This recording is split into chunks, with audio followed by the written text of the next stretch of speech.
Qısa danış, uzun yaşa. Deməli, bu Amerika prezidenti William Henry Harrisondur. O 1841-ci ildə Amerikanın prezidenti seçilib. 9-cu da 9-cu prezidenti seçilib. Özünə güclü insan imajı yaratmaq istəyən bir şəxsiyyətdə, belə deyək. Məsələn, Putinin var, məsələn, qabağında durur, yağış yağsa da dayanır bu formada. Bu formada bir prezident. Cool qaqaşda sən göstərirsən. Ayda idmandan gəldim. Nə ola edəndə. İdmandan gəlmişəm.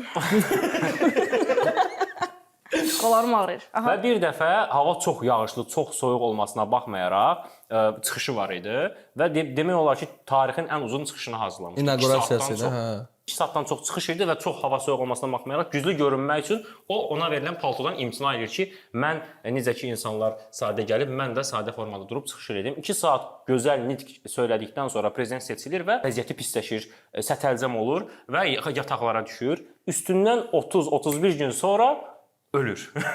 Və tarixə dünyanın ən uzun nitqini demiş, amma ən qısa prezident olaraq yaşamış kimi keçir. Okey. Bir qara mizahı da öldü amma